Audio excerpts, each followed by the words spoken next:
है और भी दुनिया में सुखनवर बहुत अच्छे, कहते हैं कि गालिब का है अंदाज़े बयां। और नमस्ते, आशा करती हूँ आप लोग अच्छे होंगे, सुरक्षित होंगे।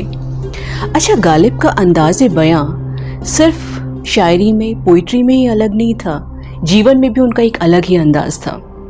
ऐसी एक कहानी मैं आपको आज सुनाने जा रही हूँ। बात बहुत पुरानी है। एक बार मिर्ज़ा गालिब के पास इनविटेशन आया बहादुर शाह ज़फ़र के यहाँ से। बहादुर शाह ज़फ़र खुद भी पोइट थे और बड़ा सम्मान करते थे सभी पोइट का, शायरों का। तो उन्होंने न्योता भेजा अपने जन्मदिन के लिए मिर्ज़ा गालिब को।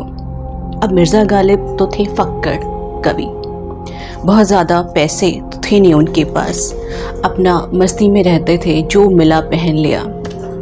उन्होंने जब अपने दोस्त को बताया कि उनके पास संदेशा आया है, इनविटेशन आया है महाराज के यहाँ से, तो उनके दोस्त ने उनसे कहा कि अगर तुम जाओ वहाँ तो ये कपड़े पहनकर मत जाना जो तुम नॉर्मली पहना करते हो, कुछ अच्छे कपड़े पहन कर जाना। तो मिर्ज़ा गालिब ने कहा, अच्छे कपड़े तो नहीं है मेरे पास तो जो है वो मैंने पहना हुआ है और यही पहनकर मैं जाऊँगा।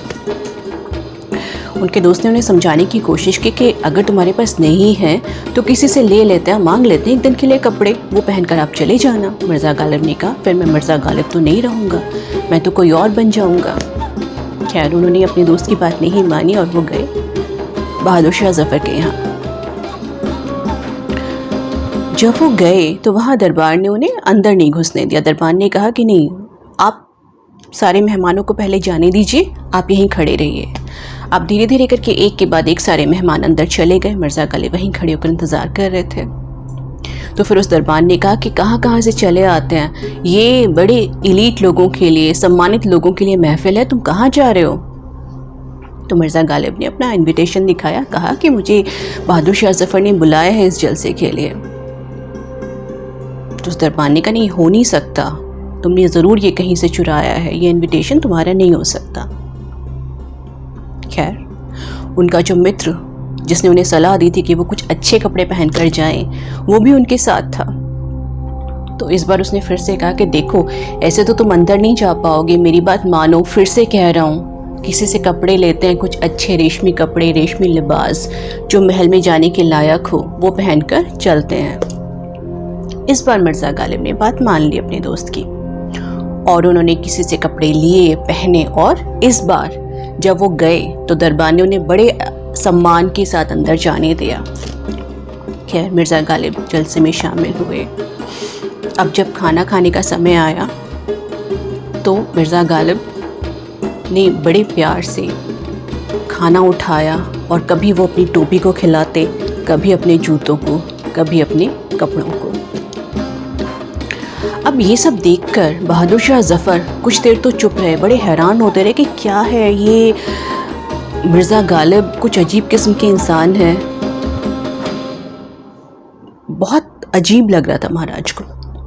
आखिरकार जब उनसे रहा नहीं गया तो उन्होंने उनसे पूछ ही लिया कि आप क्या कर रहे हैं, आप खाना खुद नहीं खा रहे हैं बल्कि अपने कपड़ों को, टोपी को, जूतों को खिला रहे हैं। तो मिर्ज़ा गालिब ने मुस्कुराते हुए कहा कि जब मिर्ज़ा गालिब इस महफिल में आया था तो किसी ने उसे अंदर नहीं घुसने दिया, लेकिन जब ये कपड़े और ये जूते चल कर आए तो मुझे बहुत सम्मान के साथ इस महफिल के अंदर आने दिया गया।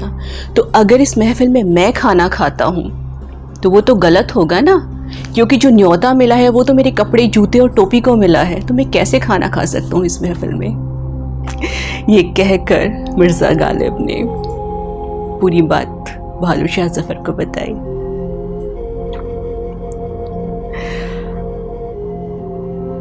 गालिब का एक बहुत मशहूर शेर है जिसमें वो कहते हैं कि उम्र भर गालिब यही भूल करता रहा, धूल चेहरे पर थी मैं आईना साफ करता रहा।